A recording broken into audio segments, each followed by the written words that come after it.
fact that they're doing their due diligence with him tells you that they have some level of interest while the NFL still has its ongoing investigation regarding Antonio Brown. But could you imagine a wide receiver crew that included Antonio Brown and Michael Thomas? So clearly the Saints are pondering this possibility, seeing whether or not it's worth it. Antonio Brown posted something about a workout on his Instagram feed this morning, and in fact, he is in New Orleans.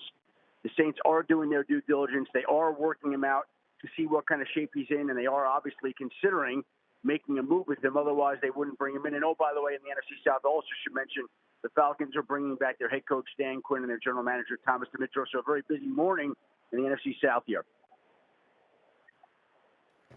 Thanks, Adam. Guys. Wow. Yes. I mean, there's a reason why Antonio Brown has not been on an NFL team. I believe NFL's investigation is still ongoing, to say nothing of the tweets, the behavior. Louis, I'll go to you first. What's your reaction? I think in the very end, look, there's a reason why the old moniker talent trumps character in the NFL is something that people believe in and something that people think actually rules the day. Now, you can't really say that in this situation yet because this is just a workout. It's not like they're actually signing him. But look, the Saints have shown already this year that they are out to really try and win a Super Bowl. That's why they went out and they claimed Janoris Jenkins, okay? The Giants said, look, we don't want anything to do with you based on some of the decisions you have made as far as some of the language you have used. The Saints go, well, we could use another corner really to kind of help us deal with the fact that our pass rush has been slowing down, so we'll take you. Picture AB, this from a pure football perspective, with Mike Thomas. You've got an absolutely lethal offense. And really, the name of the game in the NFL is about winning. And the Saints are saying, look, we're going to explore every option as far as winning is concerned. Although many of us would sit up here and go, why? Well, why would you deal with this guy? And here's why.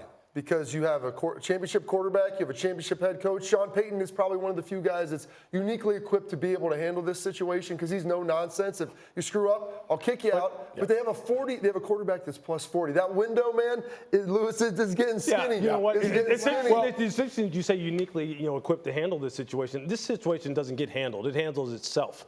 I'll say he's going to make or break it. I'll say this, Louis. I don't know the legalities of it all, but if you work him out at this point, you sure as heck better sign him because you're already going to get the scrutiny of bringing him in for a workout. Now that you've taken the brunt and the burden of the major backlash, and again, I don't know the legalities, but now that you've taken the brunt and the burden of the backlash, somebody else is going to benefit off you bringing him in for a workout. I want to just, follow on that. I was kind of vague. I said he's being investigated. Nothing has changed. Yeah. He still sent those harassing texts to the women who accused him of sexual assault that led to him getting kicked off the Patriots. That happened. That hasn't changed. Well, and this is forcing the NFL. They say they've been investigating. Like, they haven't had to do anything because He's they not haven't on a been roster. pressed to it to get to a roster.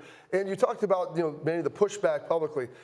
Outside of maybe Bill Belichick, I don't know if there's another coach that has as much credibility and goodwill built up in the community. Once Sean Payton won that Super Bowl there, there really wasn't anything he could do to diminish his position. So I think New Orleans, they look at this as a chance to win. Like you said, Louis, talent trumps all.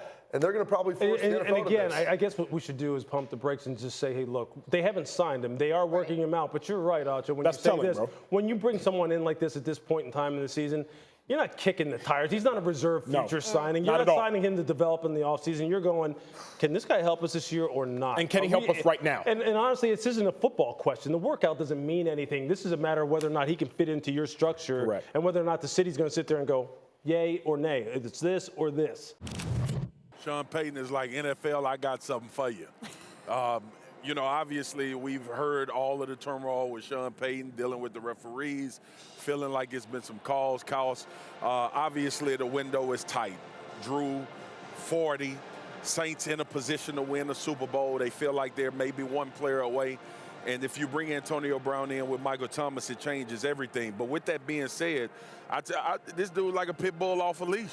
Like, you don't know if he's going to come up and lick you and be a nice dog, or you don't know if he's going to bite your throat out and kill you. So you got to figure out what he's going to be. I know you're bringing him into a culture, but we thought they were bringing him into a culture in New England that he would be able to sustain and not have any issues. So right now, it's wait and see to state the obvious. But with that being said, Sean Payton obviously is like, look, I'm finna get the best player I can get to try to help me win a Super Bowl. And the timing's interesting. It's at the end of the season. So maybe he's thinking, here's a pit bull off the leash. Yeah. So if we just wait to the very end and bring him in now, we can survive through the playoffs without this guy wrecking our entire team because he's been out there on the street. So if they wanted him before sure. Now they could have gone and got him. Yeah. Now they're saying, hey, we can make a four-game run with him. Well, it's interesting, and I think to Lewis's point and also everybody there's point in New York, the fact is they're bringing this guy in knowing that they're going to get the scrutiny for bringing him in. So at this point, it makes all the sense in the world. If you're going to bring him in, you got to sign him. Yeah. Would you say, like, if you're in charge of the Saints right now, if you're Sean Payton, is this something that you would do?